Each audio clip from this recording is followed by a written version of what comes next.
fajar menjalan, ku siapkan hatiku menghampiri tempat kudusmu. Ku sujud menyembah, naikkan pujian syukur bagimu.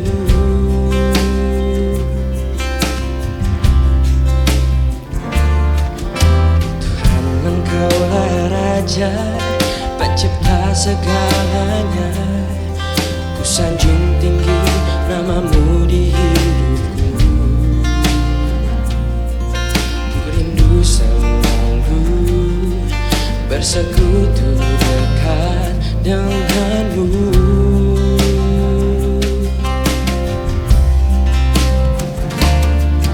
Dalam hadiratmu sukacitaku penuh.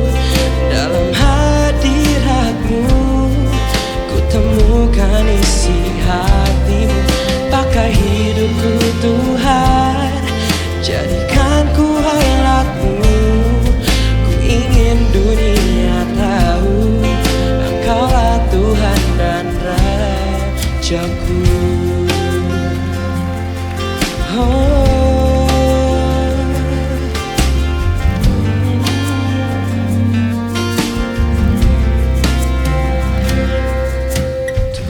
Engkaulah Raja, pencipta segalanya. Ku sanjung tinggi namamu di hidupku.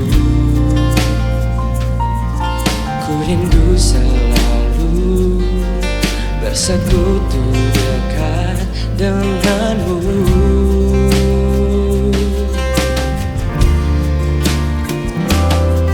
Dalam hadiratmu sukacitaku penuh.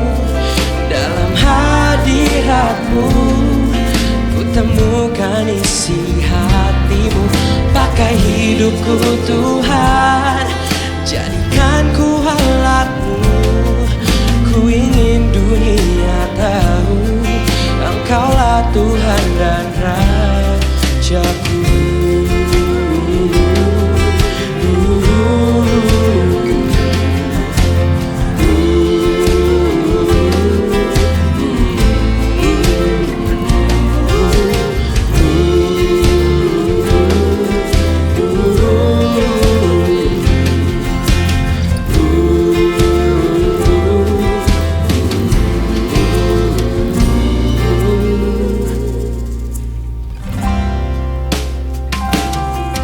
Dalam hadiratmu sukacitaku penuh.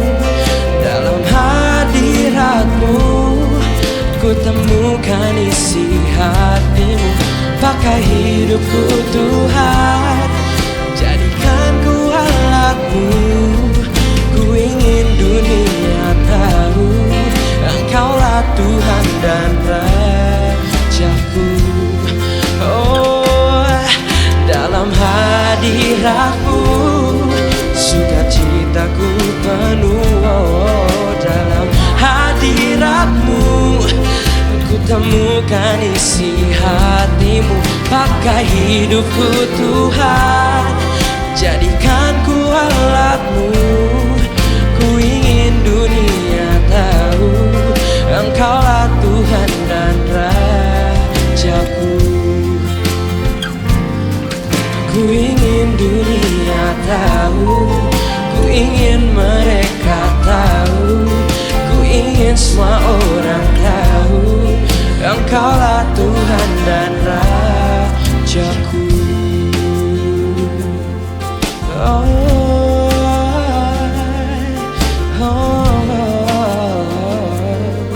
Engkaulah Tuhan dan Rajaku.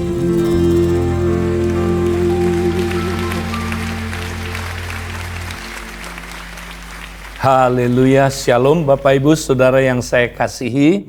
Kita terus lanjut membahas tentang bagaimana kita dapat bertumbuh bersama di dalam manusia yang baru. Nah, saudara masih ingat saudara, kita dulu ada di dalam manusia yang lama sekarang kita adalah manusia yang baru. Nah, manusia yang lama itu saudara, kepalanya adalah Adam. Dan oleh karena Adam berdosa, saudara, maka kita kena dampaknya sebagai tubuh dari Adam. Maka saudara, kita telah saudara rusak, ya, khususnya saudara manusia batinia kita menjadi rusak, ya. Dan waktu kita saudaraku lahir baru, saudara, bagian dari manusia batinia kita, saudara, ya, itu sebagian sudah rusak, saudara, ya. Nah, manusia batinia itu apa, saudara? Manusia roh kita, termasuk semua unsur-unsur yang nggak kelihatan di dalam diri kita disebut manusia batinia, roh kita, ya. Kemudian apalagi, saudaraku, ya, di situ termasuk pikiran kita, ya, emosi kita, kehendak kita, hati nurani kita, memori bawah sadar kita, ya, itu saudara sebagian besar telah menjadi rusak. Roh kita sudah dilahirkan kembali, ya, saudara, sudah menjadi roh yang baru, ya, roh kita roh yang taat, ya, tapi saudara, pikiran, emosi, kehendak, hati nurani, memori bawah sadar kita belum pulih, ya, masih rusak, ya, atau sebagian sudah pulih, sebagian belum. Itu sebabnya, saudara, ketika kita menjadi manusia baru, ya, kita perlu dipulihkan. Kalau kita nggak dipulihkan, saudara, kita nggak bisa bertumbuh dan kita nggak bisa bersama-sama bertumbuh di dalam, saudaraku, manusia yang baru. Nah, karena itu, saudara, ya, kita akan lanjut membahas bagaimana, saudaraku, kita bisa dipulihkan di dalam tubuh Kristus. Nah, untuk kita dipulihkan, saudara, ya, kita, saudara, perlu belajar satu prinsip, ya. Masih ingat, saudara, di mana kita sebagai anggota tubuh kita, saudara. Nah, di situ nanti Kristus akan menggunakan kita, ya. Dia memakai kita, anggota tubuhnya, untuk saling memulihkan, saudara, ya, untuk saling menyembuhkan, untuk saling tolong menolong. Untuk apa, saudaraku? Untuk supaya kita boleh, saudara, mendapatkan pemulihan terus menerus sampai kita, saudaraku, bisa bertumbuh bersama-sama. Kenapa, saudaraku? Karena kepala kita yang baru, Kristus, dia adalah, saudaraku, penasehat ajaib kita. Kalau kita datang sama dia, saudara, dia bisa memberikan nasihat yang ajaib. Ya, dia bisa memulihkan kita, dia bisa memberikan jalan keluar untuk masalah kita. Karena dia adalah mighty counselor, dia penasehat ajaib kita. Dan kita, saudaraku, perlu datang kepada dia. Dialah satu-satunya, saudaraku, pihak yang dapat menyembuhkan kita, memulihkan kita, sehingga kita dapat bertumbuh bersama. Nah, hari ini kita mau lihat, saudara, bagaimana kita bisa dipulihkan oleh sang penasehat ajaib itu, saudara. Nah, saya mau ajak saudara lihat gambar ini. Nah, saudara, ingat, ya, saya diingatkan, saudara, supaya, ya, manusia bisa dipulihkan, ya, bisa mendapat jawaban dari sang penasehat ajaib itu. Perlu ada yang membawa orang yang jiwa yang memerlukan pemulihan ini untuk datang kepada, saudaraku, sang penasehat ajaib. Saudara masih ingat di dalam Markus 2, nanti saudara baca ayat 1 sampai ayat yang kelima, di situ, saudaraku, ada beberapa orang, ya, 4 orang yang punya teman, satu temannya ini, saudara, sakit, lumpuh, ya, mereka, saudara, ya, kesian sekali kepada orang yang sakit ini, temannya, dan mereka ingin supaya orang ini disembuhkan, saudara. Maka 4 orang ini berusaha membawa orang yang sakit ini supaya bisa ketemu Tuhan Yesus, saudara. Maka satu hari waktu Tuhan Yesus datang ke tempat di kota mereka, maka 4 orang ini menggotong orang yang sakit ini, saudara, datang ke rumah di mana Tuhan Yesus berkhotbah di dalam rumah itu. Tetapi karena begitu banyak orang di rumah itu, saudara, mereka nggak bisa masuk. Apa yang mereka lakukan 4 orang ini, saudara? Mereka manjat ke atap rumah, menjebol atap itu dan menurunkan orang yang sakit ini tepat di depan Tuhan Yesus. Bayangkan, saudara, begitu luar biasanya, saudaraku, iman mereka. Ya, begitu luar biasanya hati mereka yang sangat ingin temannya ini disembuhkan, saudara. Akhirnya, saudara, jiwa baru ini, saudara, dibawa datang kepada Tuhan Yesus. Nah, apa yang terjadi, saudara? Tuhan Yesus menyembuhkan orang ini, saudara. Ya, Tuhan Yesus menyembuhkannya. Nah, kita mau lihat, saudara, bagaimana orang sakit ini bisa sembuh, saudara. Nah, ada 3 peran. Ya, yang pertama, saudaraku, peran dari 4 temannya, betul? Kalau 4 temannya, saudara, tidak mau saudara bawa temannya ini untuk datang pada Yesus, dia nggak mungkin bisa sembuh. Nah, demikianlah dalam anggota tubuh, saudara. Ya, kalau ada anggota tubuh yang sakit, ya, kita yang lain, saudaraku, anggota tubuh yang lain mesti bersedia membawa yang sakit ini, saudara, ketemu dengan kepalanya, ketemu dengan sumbernya, Kristus, ya, sang penasehat ajaib itu. Ya, kita nggak bisa sembuhin orang ini, saudara. Ya, kita sebagai anggota tubuh, kita bukan penasehat ajaib, kita nggak mampu sembuhin, tapi kita bisa jadi orang pembawa jiwa datang kepada Tuhan. Kita bawa dia, saudara. Ya, seperti orang yang 4 orang ini, saudara. Mereka tahu Yesus ada di mana. Mereka bawa orang ini ketemu Yesus. Tahukah, saudara, ya, seorang pembawa jiwa, saudara, dia, ya, saudara, bisa bawa orang lain ketemu Yesus kalau dia sendiri tahu Yesus ada di mana. Dia berarti dia ngerti masuk hadirat Tuhan. Dan dia bisa bawa orang ini untuk ketemu Tuhan. Udah, itu tugasnya, saudara. Tugas si pembawa jiwa. Ya, dia tahu Yesus ada di mana, dia ngerti, ya, masuk hadirat Tuhan, dan dia bawa orang ini masuk hadirat Tuhan. Nah, ketika orang ini, saudaraku, sudah ada di hadirat Tuhan, saudara, maka apa yang menjadi peranan Kristus, saudara? Nah, pasti Kristus sebagai penasehat ajaib akan berbicara kepada orang itu, saudara. Akan menyatakan diri, sehingga, saudaraku, orang itu mendapat jawaban untuk masalahnya.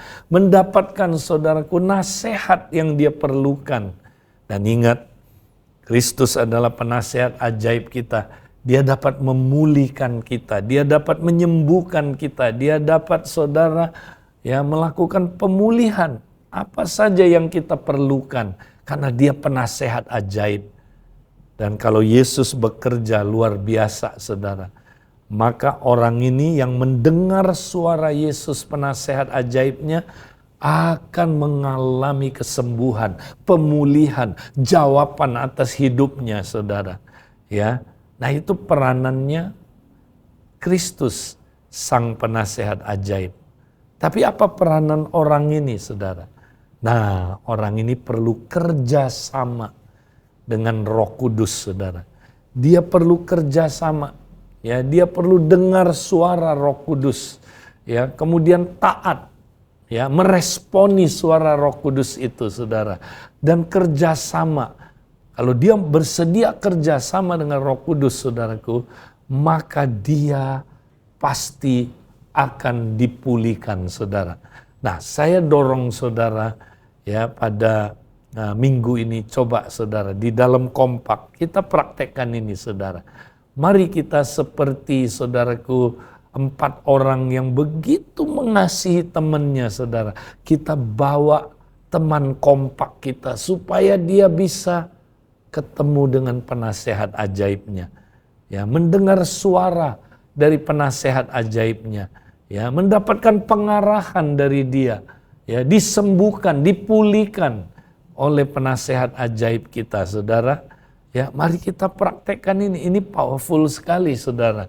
Kemudian saudara, orang yang datang kepada Kristus, saudara yang di dalam kompak ini, saudara perlu kerjasama dengan Roh Kudus. Ya, nah kalau saudara dengar suaranya, ya, saudara responi, taati, ya. Roh Kudus nanti akan bekerja luar biasa, mengadakan penyembuhan.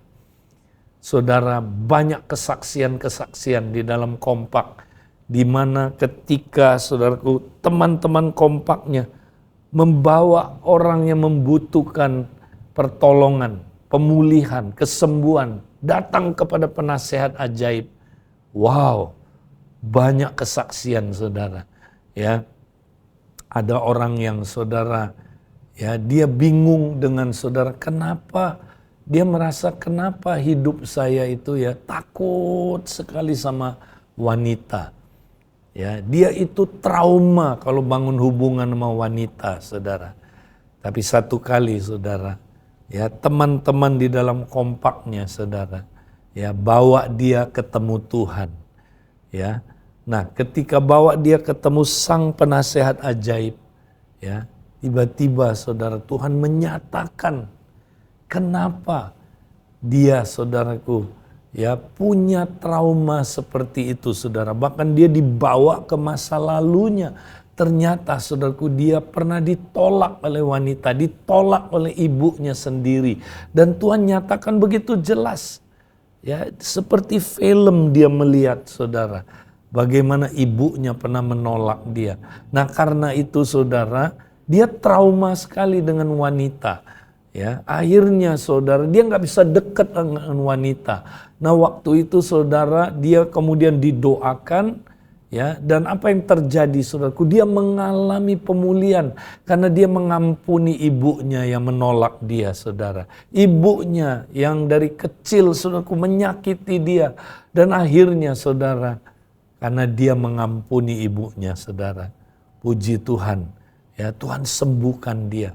Ya, bahkan saudaraku, ya, Tuhan tunjukkan kepada dia, saudara, kepercayaan salah apa yang masuk ke dalam dirinya, ya, yang membuat dia, saudara, akhirnya dikontrol oleh, saudaraku, ya, rasa trauma yang begitu mengerikan itu, saudara. Dan Tuhan sembuhkan dia, pulihkan dia. Ya, ada, saudaraku, seorang, ya, dokter.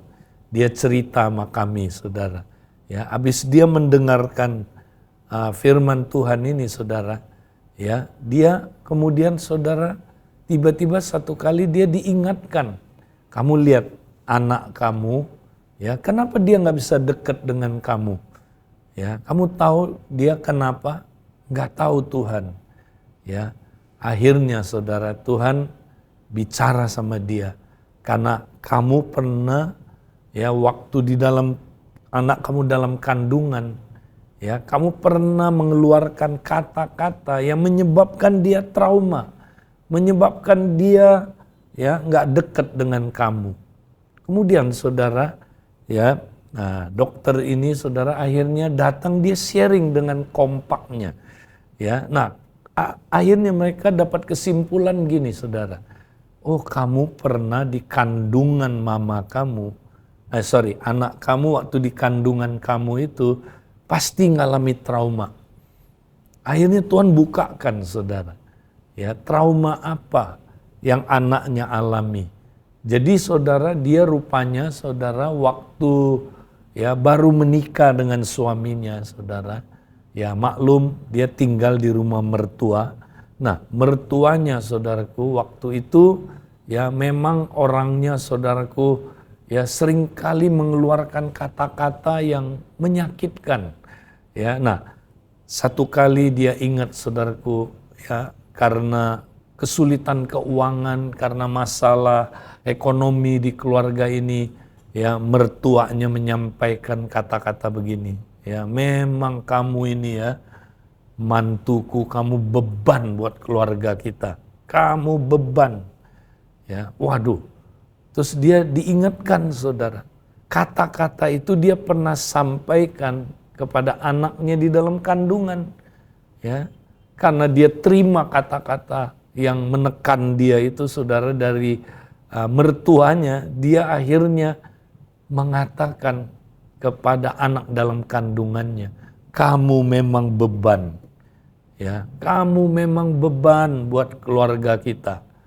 Wow saudara, anak itu nggak tahu, masih kecil dalam kandungan, tapi dia merasakan saudaraku bahwa dia adalah beban, ya di dalam keluarganya. Maka saudara, akhirnya dia bersama kompaknya datang saudaraku, ya melayani anak ini saudara. Memang benar anaknya ini tertolak dengan dia saudara, nggak bisa dekat, ya selalu kalau mau dekat saudara dia merasa apa saudaraku, ketakutan. Dia nggak bisa terbuka dengan mamanya, dia nggak bisa saudara apa adanya. Akhirnya saudara, ya dia jadi saudara, ya hidupnya hancur saudara, karena nggak punya hubungan yang baik dengan ibunya, dia punya luka ibu. Akhirnya saudara, mamanya datang minta ampun kepada Tuhan dan datang untuk minta maaf saudara. Dan apa yang terjadi saudara? Anak ini bilang, betul ma. Ya kalau mama nggak ngomong begini, ya saya nggak tahu kenapa. Saya selalu ada kata, kamu ini memang beban. Beban ya bagi keluarga kamu ini, ya saudara, kata-kata itu kata-kata yang bikin dia tertolak, trauma. Dan akhirnya saudara, ya dia datang dan dia mengampuni mamanya. Aneh saudara, sejak itu ya mereka dipulihkan luar biasa. Ya belum pernah terjadi seperti itu yang luar biasa saudara. Anak ini bisa peluk mamanya, disembuhkan, dipulihkan saudara. Ya, nah ini adalah saudaraku ya peristiwa yang nyata di dalam saudaraku kompak. Ya, kita bisa saling dipakai Tuhan untuk membawa saudara kita ketemu dengan penasehat ajaibnya. Dan kita bisa mendengar suara dari penasehat ajaib kita. Dan kita bisa mendapatkan pemulihan, kesembuhan yang luar biasa. Itu yang saya mau encourage saudara lakukan di dalam kompak-kompak. Mari saudara, ya kita seperti 4 orang ini saudara. Kita datang bawa anggota kompak kita berjumpa dengan penasehat ajaibnya dan mengalami kesembuhan daripadanya. Tuhan memberkati kita saudara. Amin.